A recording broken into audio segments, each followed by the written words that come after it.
Fala galera do Aratejus, tudo certo com vocês? Preparados para mais um episódio? Hoje, nosso convidado especial é o informativo número 766 do Superior Tribunal de Justiça e seus destaques, que foi publicado dia 14 de março de 2023. Galera, antes de começarmos, vamos para a nossa formalidade, nossa liturgia de deixar o seu like, se inscrever no canal, ativar o sininho para receber as notificações, compartilhar com seus melhores amigos, dar estrelinhas aí pra gente no Spotify e deixar o seu like, que é muito importante pra gente, galera, senão a gente vai parar de gravar, hein? Vamos lá?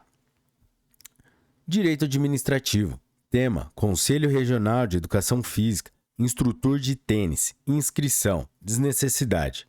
Tema: 1039 dos recursos repetitivos do Superior Tribunal de Justiça. Processo: Recurso especial número 1.795.988, São Paulo. Relator: Ministro Luiz Felipe Salomão. Corte Especial. Sessão de julgamento do dia 1º de março de 2023.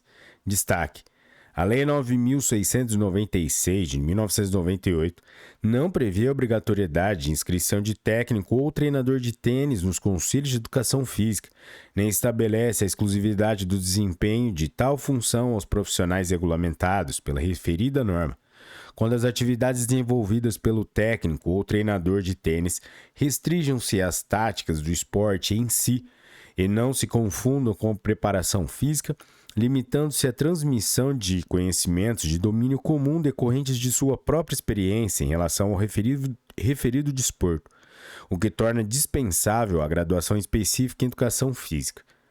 Legislação utilizada: Lei 9.696, de 1998, artigos 1º, 2º e 3º. Constituição Federal, artigos 5º, inciso 2 e artigo 170, parágrafo único. Direito Civil. Direito do Consumidor. Tema: seguro de vida em grupo e acidentes pessoais. Cláusulas restritivas. Dever de informação prévia. Exclusividade do estipulante. Tema 1112 dos recursos repetitivos do STJ. Processo: Recurso especial número 1.874.788, Santa Catarina. Relator: Ministro Ricardo Vilas Boas Cueva. Segunda sessão, por maioria. Julgado em 2 de março de 2023. Tema 1112 dos recursos repetitivos do Superior Tribunal de Justiça. Destaque número 1.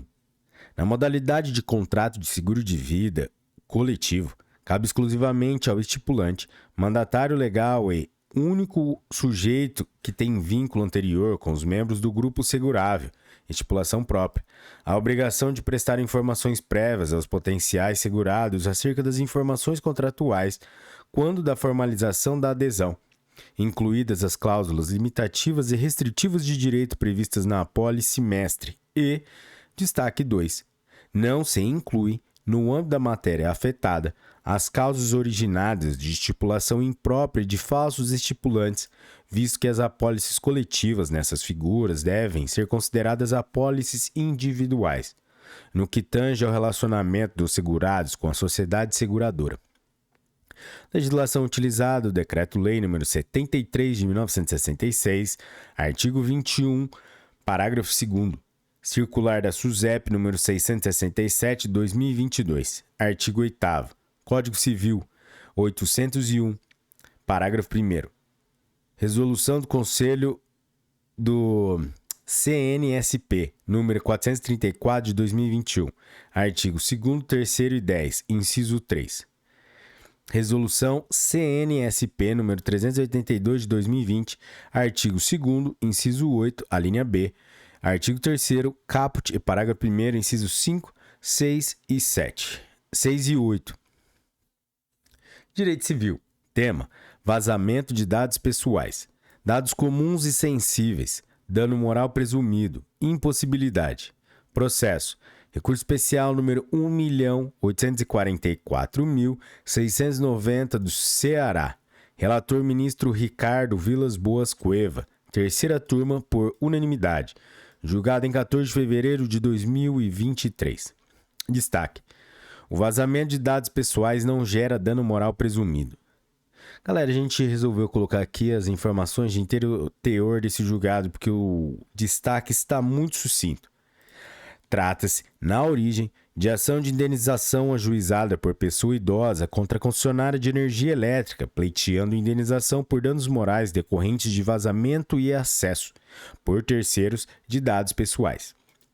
O artigo 5º, inciso 2, da Lei Geral de Proteção de Dados, LGPD, dispõe de forma expressa quais dados podem ser considerados sensíveis e, devido a essa condição, exigir tratamento diferenciado, previsto em artigos específicos, os dados de natureza comum, pessoais, mas não íntimos, passíveis apenas de identificação da pessoa natural, não podem ser classificados como sensíveis. Os dados objeto da LID são aqueles que se fornecem em qualquer cadastro, inclusive nos sites consultados no dia a dia, não sendo, portanto, acobertados por sigilo, e o conhecimento por terceiro em nada violaria o direito de personalidade da recorrida. O vazamento de dados pessoais, a despeito de se tratar de falha indesejável no tratamento de dados de pessoa natural por pessoa jurídica, não tem o condão, por si só, de gerar dano moral indenizável, ou seja, o dano moral não é presumido, sendo necessário que o titular dos dados comprove eventual dano decorrente da exposição dessas informações. Diferente seria se, de fato, estivéssemos diante de vazamento de dados sensíveis, que dizem respeito à intimidade da pessoa natural. A legislação utilizada aqui, galera, é a Lei 13.709, de 2018, seu artigo 5º, inciso 2. Direito Civil. Tema: contrato de compra e venda de imóvel, rescisão contratual, cláusula penal compensatória, pagamento em montante único, taxa de ocupação do imóvel, cumulação, possibilidade. Processo: recurso especial número 2.024.829 de Santa Catarina. Relatora ministra Nancy Andrighi, terceira turma, por unanimidade, julgada em 7 de março de 2023.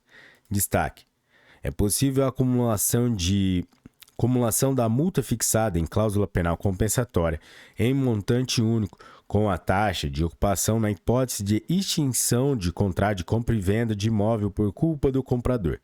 Legislação: Código Civil, artigo 394, Código Civil, artigo 389.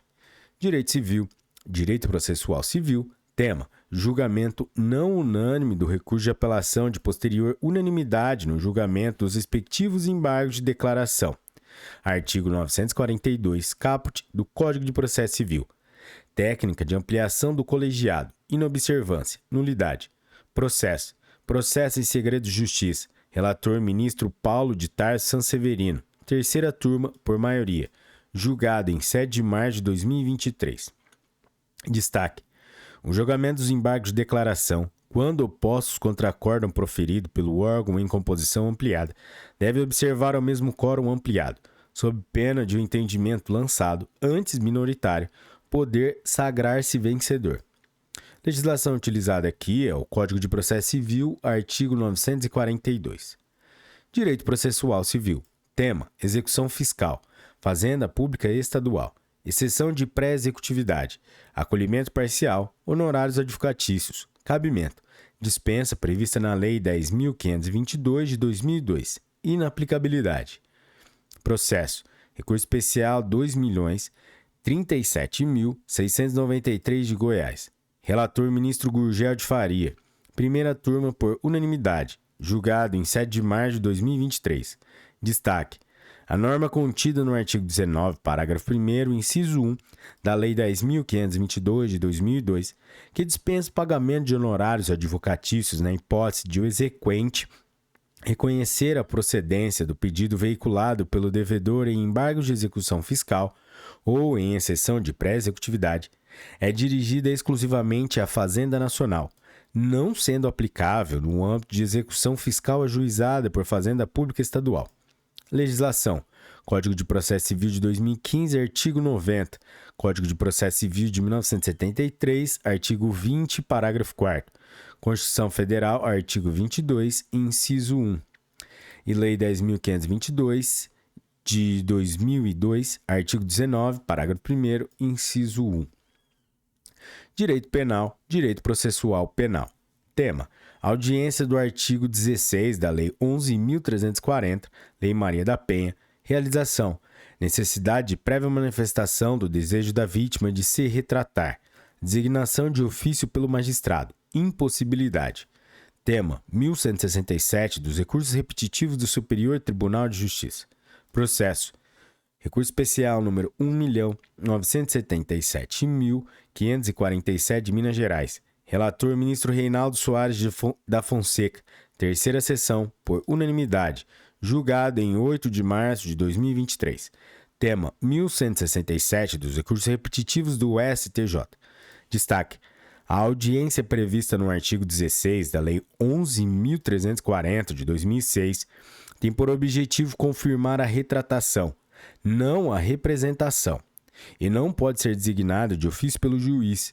Sua realização somente é necessária caso haja manifestação do desejo da vítima de se retratar trazida aos autos antes do recebimento da denúncia. Legislação. Lei nº 11.340 de 2006. Lei Maria da Penha, artigo 16. Direito penal. Direito processual penal. Tema. Ação de improbidade administrativa. Absolvição. Repercussão sobre a ação penal. Independência das esferas. Ausência de elemento subjetivo dos particulares. Crime contra a administração pública. Especificidades examinadas pela esfera civil. Dolo de atentar contra os princípios da administração não configurado. Exceção à independência das esferas. Justa causa para a ação penal esvaziada.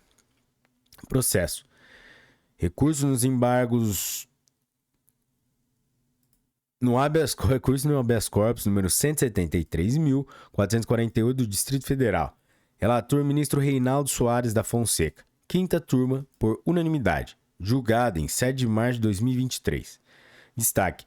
A absolvição na ação de improbidade administrativa, em virtude da ausência de dolo e da ausência de obtenção de vantagem indevida, esvazia a justa causa para manutenção da ação penal. Legislação. Lei 8429 de 1992. Artigo 21, parágrafo 4º, redação dada pela Lei nº 14.230 de 2021, ADI nº 7.236 do Distrito Federal. Direito penal. Tema. Assunção de obrigação no último ano do mandato ou legislatura. Crime. Do artigo 359-C do Código Penal. Despesas não pagas e não especificadas. Requisitos da sentença. Tipicidade não demonstrada. Prejuízo da ampla defesa.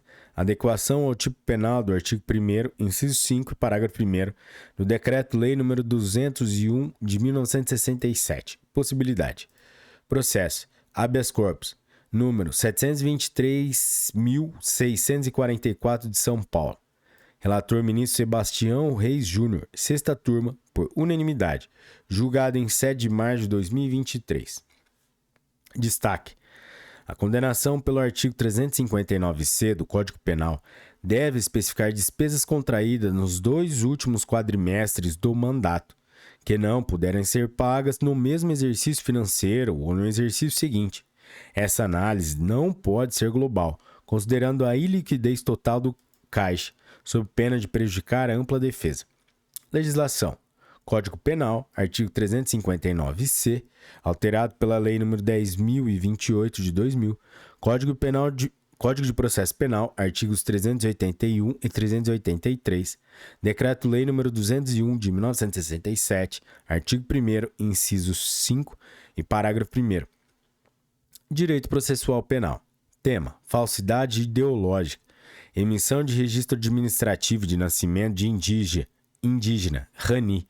Crime em detrimento da autarquia federal, FUNAI. Aplicação analógica da súmula 546 do Superior Tribunal de Justiça. Conduta que buscava inscrição indevida em programa de transferência de renda custodiada pelo Tesouro Nacional. Bolsa Família. Interesse da União. Competência da Justiça Federal. Processo. Conflito de competência número 193.369 do Paraná. Relator ministro Sebastião Reis Júnior. Terceira sessão. Por unanimidade. Julgada em 2 de março de 2023. Destaque.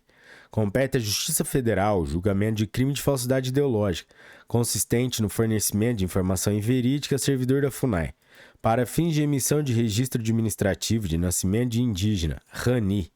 Legislação. Lei 6.001 de 1973. Artigo 13, parágrafo único. Súmula 546 do STJ. Direito processual penal. Tema: corrupção passiva. Investigação que tramitou perante Central de Inquéritos. Norma estadual que afastou a apuração de crimes contra a administração pública da competência da Central de Inquéritos. A ausência de dúvida razoável quanto ao juízo competente. Teoria do juízo aparente. Não aplicação. Nulidade dos atos processuais praticados. Processo.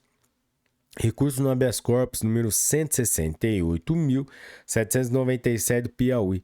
Relator ministro Joel Elan Parcionic. Quinta turma por unanimidade. Julgado em 7 de março de 2023. Destaque. Havendo norma estadual que expressamente institui ressalvas à apuração de determinados delitos pela Central de Inquéritos, afasta-se a aplicação da teoria do juízo aparente na convalidação dos atos processuais em razão da ausência de dúvida razoável no tocante ao órgão judiciário competente. Legislação. Código de Processo Penal.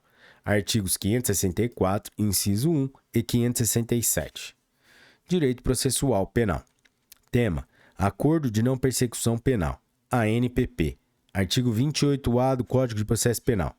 Recusa de oferecimento pelo Ministério Público. Intimação do acusado para fins do parágrafo 14 do artigo 28 do Código de Processo Penal. Não obrigatoriedade. Inexistência de previsão legal. Rejeição da denúncia. Erro em procedendo. Processo. Recurso especial número 2.024.381 Tocantins. Relator ministro Jesuíno Risato. Desembargador convocado do TJDFT. Sexta turma por unanimidade. Julgado em 7 de março de 2023. Destaque. Por ausência de previsão legal, o Ministério Público não é obrigado a notificar o investigado acerca da proposta do acordo de não persecução penal. Legislação. Código de Processo Penal, artigo 28-A, parágrafo 14 e artigo 28 caput. Direito processual penal, direito da criança e do adolescente. Tema: Estatuto da Criança e do Adolescente, ECA. Apuração de atos infracionais. Momento da oitiva do representado. Último ato de instrução. Recentes precedentes do STF, mudança do entendimento do STJ, adequação, prevalência do artigo 400 do CPP sobre regramento especial. Artigo 184 do ECA. Proibição de tratamento mais gravoso ao adolescente. Processo. Processo em segredo de justiça. Relatora ministra Laurita Vaz. Sexta turma, por unanimidade. Julgado em 28 de fevereiro de 2023. Destaque. A oitiva do representado deve ser o último ato da instrução no procedimento de apuração de ato infracional. Legislação. Código de Processo Penal, artigo 394 e 400. Lei 8.069 de 1990. Estatuto da Criança e do Adolescente. Artigos 108 e 184. Lei 12.594 de 2012. Sistema Nacional de Atendimento Socioeducativo. Artigo 35, inciso 1. Diretrizes das Nações Unidas para a Prevenção da Delinquência Juvenil. Diretrizes de Riad. Item 54. Direito processual trabalhista. Direito processual civil. Tema: Cessão de crédito trabalhista reconhecido em sentença transitada em julgado. Competência para processar e julgar cumprimento de sentença trabalhista já iniciado, cujo crédito reconhecido é cedido a terceiro. Competência da Justiça Trabalhista. Processo. Conflito de competência número 162.902 de São Paulo. Relator, ministro Marco Aurélio Belize. Segunda sessão. Por unanimidade. Julgado em 2 de março de 2023. Destaque. É competência da Justiça Trabalhista processar e julgar o cumprimento de sentença por ela proferida, ainda que tenha ocorrido a cessão a terceiro da titularidade do crédito nela reconhecido. Legislação. Lei 14.112 de 2020. Código de Processo Civil, artigo 43. Código de Processo Civil, artigo 778, inciso 3. Direito tributário. Tema: Imposto de renda retido na fonte, IRPF. Imposto de renda, pessoa jurídica, IRPJ. Contribuição social sobre o lucro líquido, CSLL. Rendimento de aplicações financeiras e variações patrimoniais decorrentes de correção monetária. Incidência. Tema 1160 do STJ. Processo. Recurso especial número 1.986.304, Rio Grande do Sul. Relator. Ministro Mauro Campbell Marques. Primeira sessão. Por unanimidade. Julgado em 8 de março de 2023. Tema 1160 dos recursos repetitivos do STJ. Destaque: o imposto de renda e a CSLL incidem sobre a correção monetária das aplicações financeiras, porquanto essas se caracterizam legal e contabilmente como receita bruta, na condição de receitas financeiras componentes do lucro operacional. Legislação utilizada: Código Tributário Nacional, artigo 43, inciso 1, artigo 97, parágrafo 2º. Decreto-Lei nº 1598, de 1977, artigo 18. Decreto número 9.580, de 2018, RIR 2018, artigos 404 e 788. Lei nº 7.450, de 1985, artigo 51. Lei nº 7.689, artigo 6º, Lei nº 7.799, artigos 4º, 21, 22, 23, 24, 25 e 26. Lei nº 8.981, artigo 57, 56, parágrafos 1º e 2º.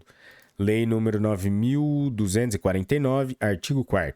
Lei nº 9.430, artigo 28. Lei nº 9.718, artigo 9º. Lei nº 8.981, artigo 57. Lei 9.430, artigo 28. Decreto número 9.580, artigos 404 e 788. Direito previdenciário. Direito processual civil. Tema: honorários advocatícios em ação previdenciária. Súmula número 111 do STJ. Verbete continua aplicável após a vigência do Código de Processo Civil de 2015. Tema: 1105 dos recursos repetitivos do STJ. Processo. Recurso especial número 1.880.529 de São Paulo. Relator ministro Sérgio Cuquina. Primeira sessão. Por maioria, julgado em 8 de março de 2023. Tema do recurso repetitivo número 1105. Destaque: continua eficaz e aplicável o conteúdo da súmula número 111 do STJ, modificado em 2006, mesmo após a vigência do Código de Processo Civil de 2015, no que tange a fixação de honorários advocatícios. Legislação: Código de Processo Civil, artigo 85, parágrafos 3º e 4º, inciso 2. Galera, chegamos ao final de mais um episódio e hoje terminamos os destaques do informativo número 766 do Superior Tribunal de Justiça, publicado dia 14 de março de 2023. Se você chegou até aqui e curtiu esse conteúdo, deixe o seu like, que é muito importante pra gente e a gente vai gravar cada vez mais. E é isso aí, galera. Um forte abraço, bons estudos e tchau!